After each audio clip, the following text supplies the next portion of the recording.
Friends எல்லோருக்கும் வணக்கம். நம்ம இன்றைக்கி இந்த வீடியோவில் என்ன பார்க்க போகிறோம்னா February 5, 2021 அந்த தேதியோட இந்து தமிழ் நியூஸ் பேப்பரோட எக்ஸாம் பேஸ்டு கரண்ட் அஃபேர்ஸ் தான் பார்க்க போகிறோம். வாங்க பார்க்கலாம். பேரறிவாளன் உள்ளிட்ட 7 பேர் விடுதலை தொடர்பாக முடிவெடுக்க குடியரசுத் தலைவருக்கு தான் அதிகாரம். தமிழக அரசின் பரிந்துரை நிராகரித்து ஆளுநர் விளக்கம். அதாவது பேரறிவாளன் உள்ளிட்ட 7 பேர் விடுதலை தொடர்பாக குடியரசுத் தலைவருக்கு தான் முடிவு செய்யும் அதிகாரம் என தமிழக ஆளுநர் விளக்கம் அளித்திருப்பதாக உச்சநீதிமன்றத்தில் மத்திய அரசு பிரமாண பத்திரம் தாக்கல் செஞ்சுருக்காங்க. ஸோ இந்த பேரறிவாளன் இவங்க யாருன்னு பார்த்தீங்கன்னா, முன்னாள் பிரதமர் மந்திரியான ராஜீவ்காந்தியை கொலை செய்த வழக்கில் தண்டனை பெற்றிருக்கிறவங்க. மத்திய அரசு சார்பில் என்ன சொல்லியிருக்காங்கன்னா, மத்திய அரசு தரப்பில் ஆஜரான சாலிசிட்டர் ஜெனரல் இந்த விவகாரத்தில் தமிழக ஆளுநர் 3 அல்லது 4 நாட்களில் முடிவெடுப்பார் என உறுதியளிச்சிருக்காரு. நம்ம மத்திய அரசோட சாலிசிட்டர் ஜெனரல் யாருன்னு பார்த்தீங்கன்னா, துர்ஷா மேத்தா அவர்கள் தான். அது இல்லாமல் தமிழக ஆளுநர் நமக்கு தெரியும் பன்வாரிலால் புரோஹித் அவர்கள். தற்போது இது தொடர்பாக குடியரசுத் தலைவர் தான் முடிவு செய்ய முடியும் என மத்திய அரசுக்கு விளக்கம் அளித்துள்ளார்.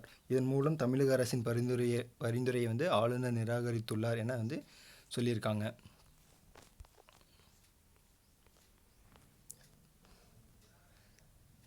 கால்பந்து உலகின் கோடிக்கணக்கான ரசிகர்களை கொண்டவரான கிறிஸ்டியானோ ரொனால்டோ இவர் யாருன்னு பார்த்தீங்கன்னா, கால்பந்தாட்ட வீரர்.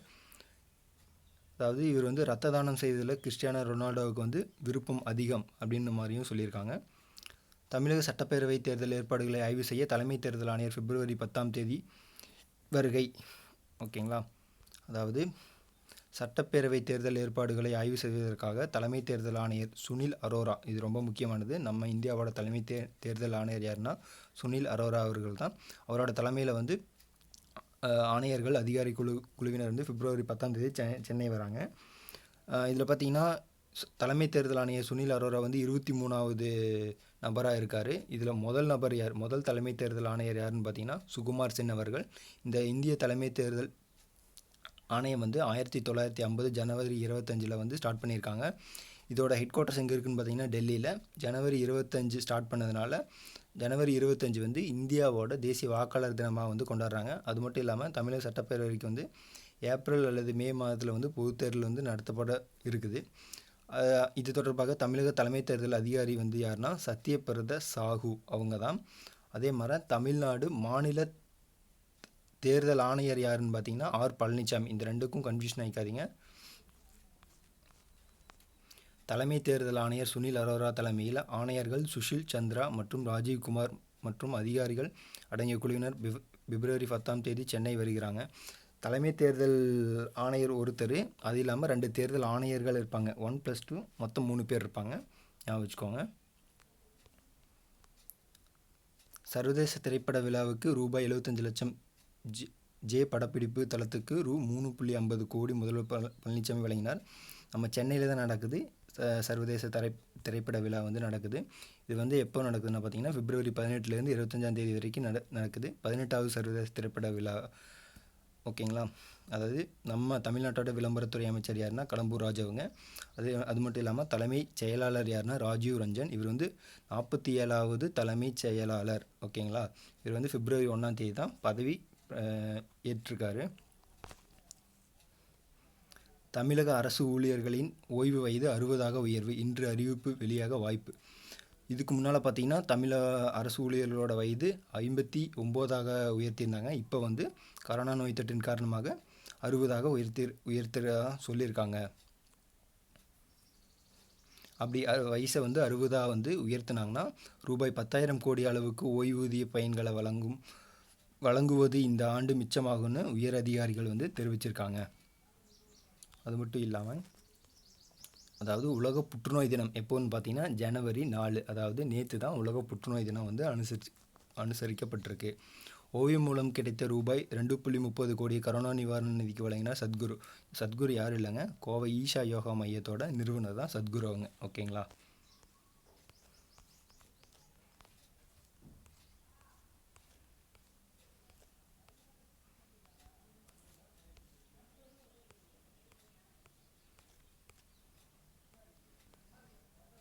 தமிழக சட்டப்பேரவையில் ஆன்லைன் சூதாட்டத்தை தடை செய்யும் மசோதா அறிமுகப்படுத்தியிருக்காங்க.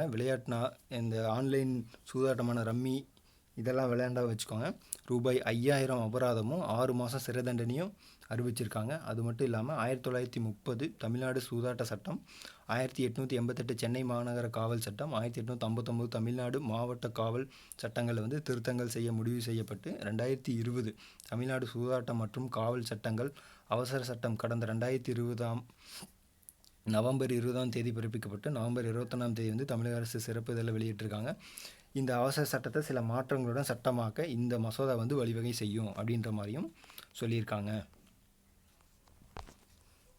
அதுக்கப்புறம் பார்த்திங்கன்னா முதல்வர் அமைச்சர்களுக்கு ஓரிரு வாரத்தில் வந்து தடுப்பூசி கிடைக்கும் அப்படின்னு பேரவையில் வந்து நம்ம சுகாதாரத்துறை அமைச்சர் விஜயபாஸ்கர் அவங்க சொல்லியிருக்காங்க.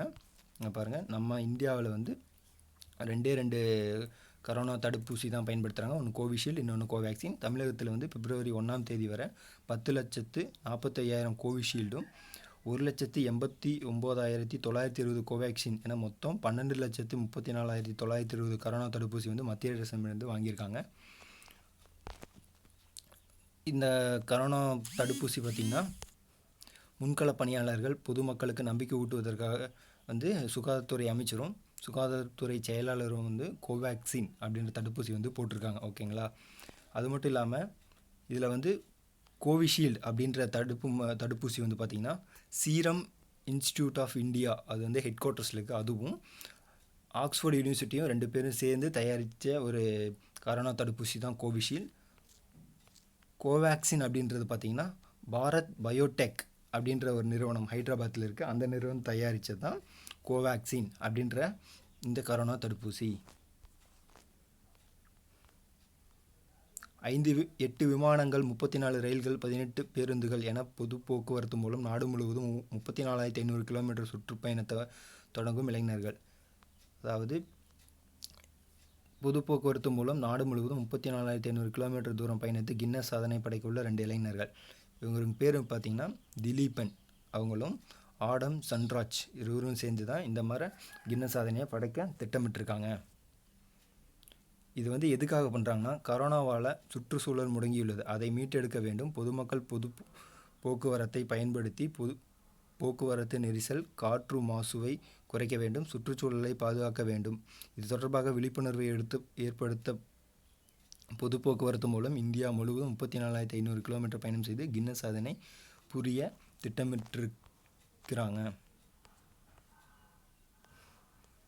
இங்கே பாருங்கள், தமிழக கிரிக்கெட் அணியில் கலக்கும் கோவை மாணவர்கள்.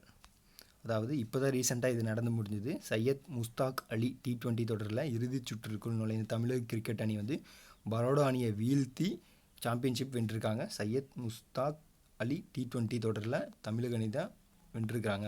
இதில் பார்த்தீங்கன்னா அடுத்து வந்து விஜய் ஹசாரே கிரிக்கெட் போட்டியில் விளையாட இவங்க 2 பேர்த்துக்கும் வாய்ப்பு கொடுத்துருக்காங்க. இந்த விஜய் ஹசாரே அப்படின்றது கிரிக்கெட் கப்போட நேமுங்க. அதுக்கப்புறம் பார்த்திங்கன்னா ரஞ்சித் கோப்பை, இதுவும் கிரிக்கெட்டில் கொடுக்குற ஒரு கப்போட பேருங்க. வேலூரில் சர்வதேச தரத்தில் நறுவி மருத்துவமனை முதலமைச்சர் பழனிசாமி வந்து இன்று திறந்து வைக்கிறார். இதில் பார்த்திங்கன்னா இதில் என்ன சிறப்பம்சம்னா 25 சிறப்பு பிரிவுகள், 10 அதிசிறப்பு பிரிவுகளுடன் அதிநவீன சிடி ஸ்கேன்ஸ் வசதியும் உள்ளது. இது வந்து வலிப்பு நோய் சிகிச்சைக்காக பிரான்சின் ரோசா ரோபாட்டிக் மூலம் சிகிச்சை அளிக்கப்படுகிறது. இது ஒரு சிறப்பு. அது மட்டும் இல்லாமல் இந்தியாவில் இந்த ரோபாட்டிக் இயந்திரத்தை பயன்படுத்தும் 3வது மருத்துவமனை வந்து நறுவி தான். ஓகேங்களா? அதுக்கப்புறம் தெற்கு ஆசியாவின் முதல் மருத்துவமனையாக நறுவியில் ரோபோட்டிக் லேப் அமைக்க வந்து பட்டிருக்கு அப்படின்ற மாதிரியும் அவங்க சொல்லியிருக்காங்க. இதில் பாருங்கள், இதில் வந்து நமக்கு தெரிஞ்சுக்க வேண்டிய விஷயம், மத்திய பெட்ரோலியத்துறை அமைச்சர் யாருன்னா தர்மேந்திர பிரதான் அவர்கள். சௌரி சௌரா ஆண்டு விழா தொடக்கம், விவசாயிகள் சுயசார்பு அடைய 6 ஆண்டாக பல்வேறு நடவடிக்கை பிரதமர் மோடி வந்து சொல்லியிருக்காங்க.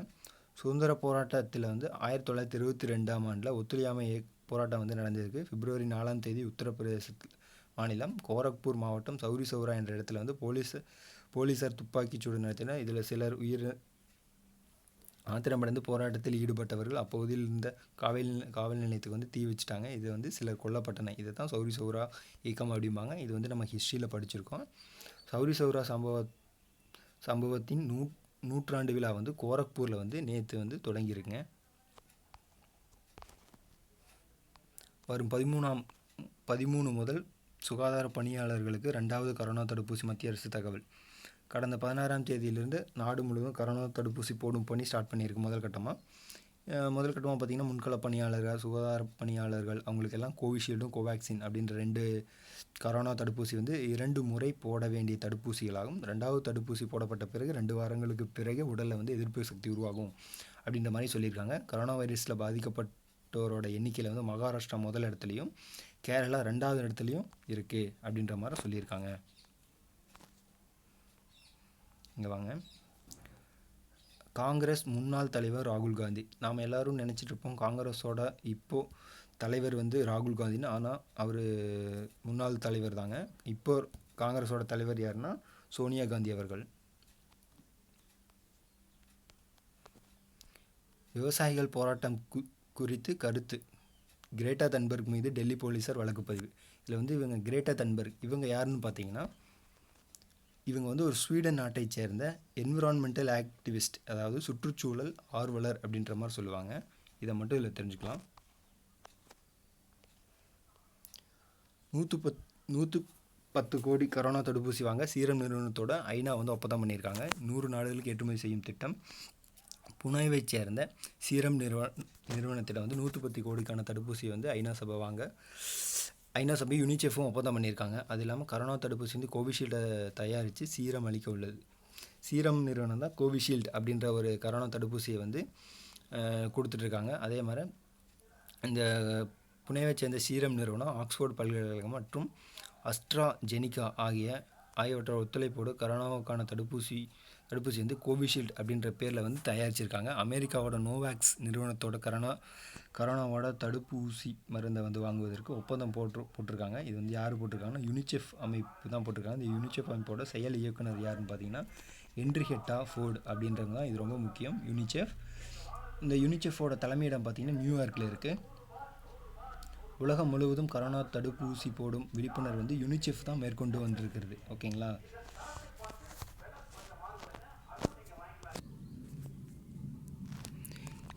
மியான்மரில் இராணுவ ஆட்சியை நீக்க சர்வதேச அளவில் அழுத்தம் தரப்படும் அப்படின்னு ஐநாவோட தலைவர் அன்டோனியா குத்தாரஸ் அப்படின்றது தெரிவிச்சிருக்காங்க. இவங்க ஐநாவோட தலைவர். இது ரொம்ப முக்கியம், தெரிஞ்சுக்கோங்க. ஐநாவோட ஹெட் குவார்ட்டர்ஸ் எங்கேன்னு பார்த்தீங்கன்னா நியூயார்க்கில் இருக்குது. மியான்மரில் கடந்த நவம்பரில் நடந்த தேர்தலில் ஆங் சான் சூக்கியோட தேசிய ஜனநாயக கட்சி வெற்றி பெற்று ஆட்சி அமைத்தாங்க. இவங்க தேர்தலில் முறைகேடு பண்ணியிருக்காங்க அப்படின்ற சொல்லி இராணுவ ஆட்சி அமல்படுத்திட்டாங்க. மியான்மரோட அதிபர் யாருன்னு பார்த்தீங்கன்னா யூவின் மைண்ட் அப்படின்றவங்க.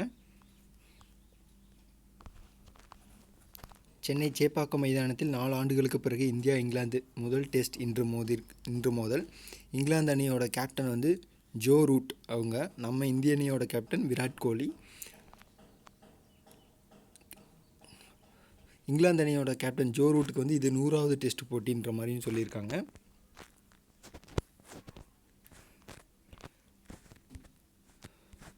வேளாண் சட்டத்துக்கு அமெரிக்கா வரவேற்பு.